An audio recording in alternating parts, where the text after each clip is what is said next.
I want you to think about the last time your child had a complete meltdown over something that seemed tiny.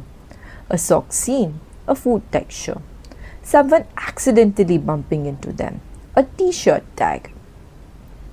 And maybe someone, a relative, a teacher, maybe even a little voice in your own head said, "They're just being dramatic.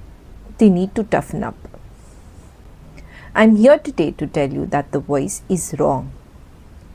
And I'm going to show you exactly why using neuroscience. Hi, I'm Dr. Aditi. I'm a pediatric neurologist, and this channel exists because I kept seeing the same thing in my clinic. Parents who had been given a diagnosis or a behavior label or a vague suggestion to try therapy.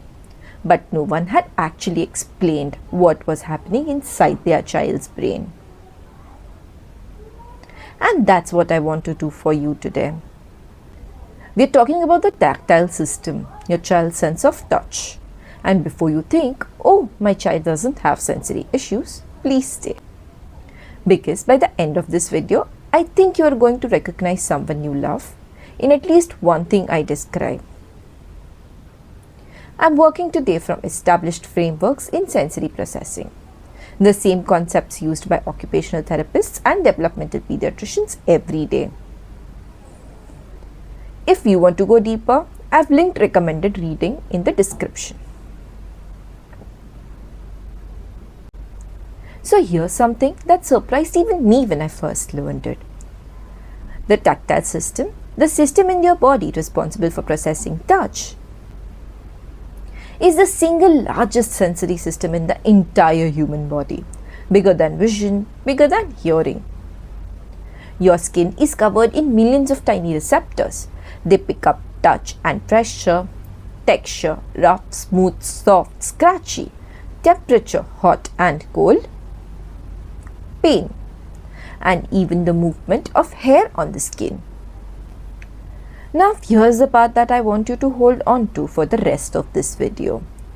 Before a child develops language, before they develop complex motor skills, before their cognitive systems are fully online, touch is how they understand the world.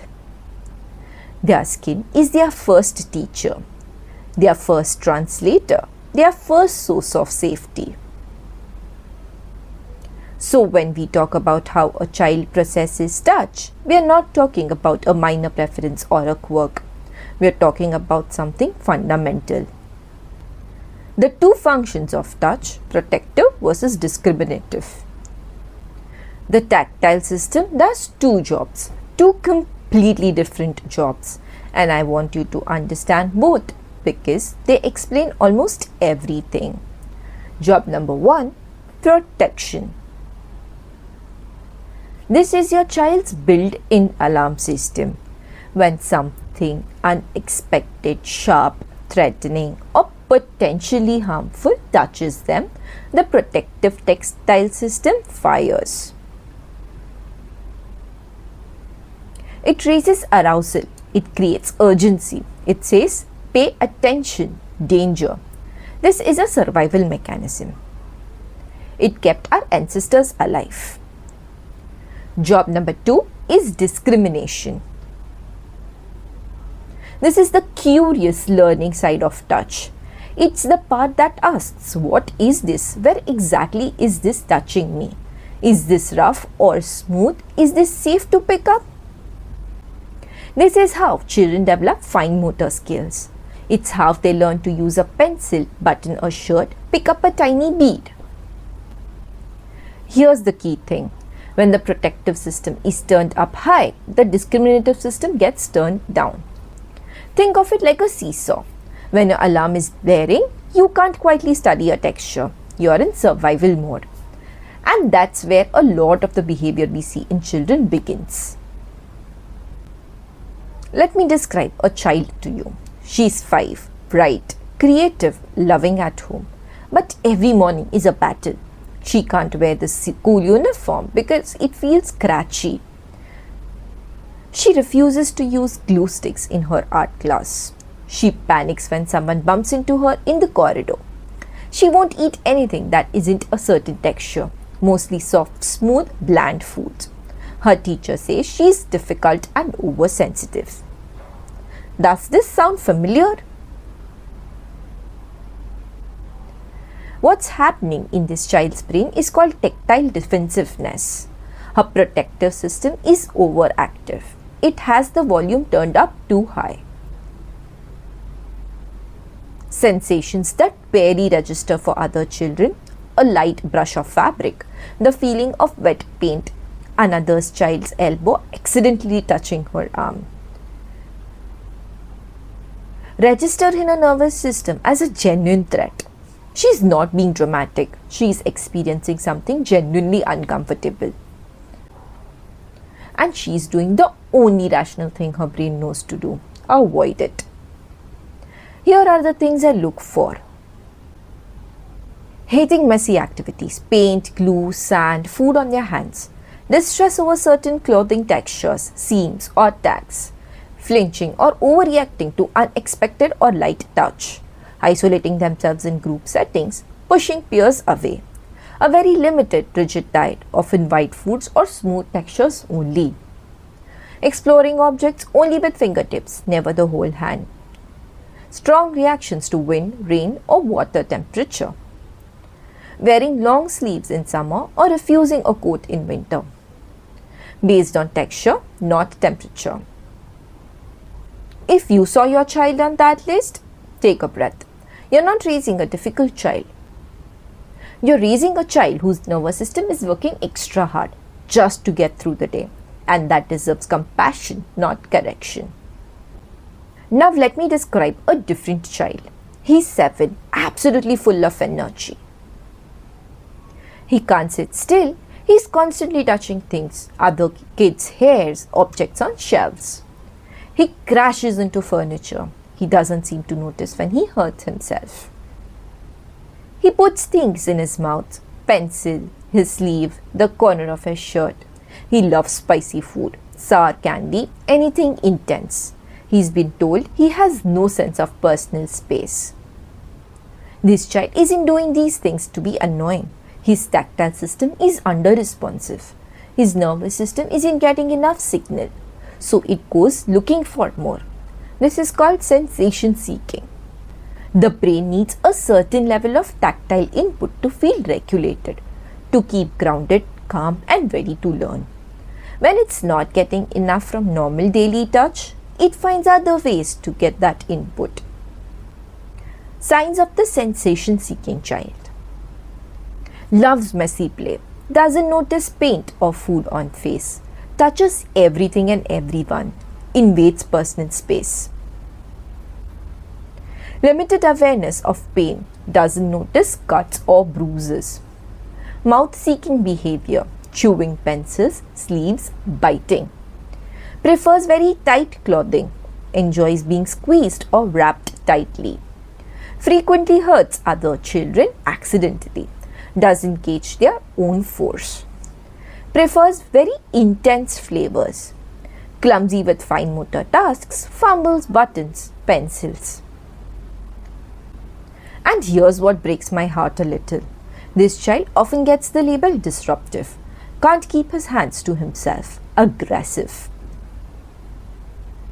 When the truth is, his nervous system is doing what it has to do to stay regulated in a world that isn't giving it enough signal. He needs more input provided safely and appropriately, not less tolerance. Okay, so now the question every parent asks me. What do I actually do with this information? A few things I want to say first. If your child's sensory responses are mild, manageable, not disrupting daily life significantly, a lot of what I'm about to share are just good enriching activities for any child. If your child's sensory responses are severe, if they're disrupting eating, school, sleep, social interaction, please reach out to an occupational therapist who specializes in sensory integration. They are the experts here. I'll talk more about that at the end. But for everyday support, here are 5 things that actually work. Number 1, the feely bag. Put 5 or 6 everyday objects, a key, a button, a coin, a small toy, into a cloth bag. Ask your child to feel inside and identify each one without looking. This builds tactile discrimination, the brain's ability to interpret touch signals. Start simple, keep it fun. Number 2, texture trays. Fill a shallow tray with rice, sand, dried pasta or lentils. Hide small objects in it. Ask your child to search with their hands. For sensation avoiding children, go slow. Start with dry, non-sticky textures. Let them control how much contact they have. Number 3, Play-Doh. Simple, messy, brilliant. Rolling, pressing, squeezing. This is tactile gold. For extra input, add fine sand, dried herb or lentils to the dough. For children who avoid texture, start with them just watching. Then one finger, then a palm. No pressure. Number 4, Draw on my back. Using your finger, draw letters, numbers or simple shapes on your child's back or palm. They guess what it is. This is a tactile literacy activity. It teaches the brain to interpret touch as information. It's also a beautiful, calm moment of connection. Number 5, Varied water play. Different temperatures, different textures, bubbles, plain water, different tools, sponges, shells, water cups. Water is one of the most naturally regulating tactile experiences available. A note for sensation avoiding children. Never force, never rush. The goal is to expand their window of tolerance slowly so that new texture feels less threatening over time. Let them lead. Let them choose when to stop. I want to be clear about this, not because I want to alarm you, but because I want to empower you. Most children with sensory sensitivities don't need clinical intervention. They need understanding, patience, and a few strategic adjustments. But there are times when professional support is the right call.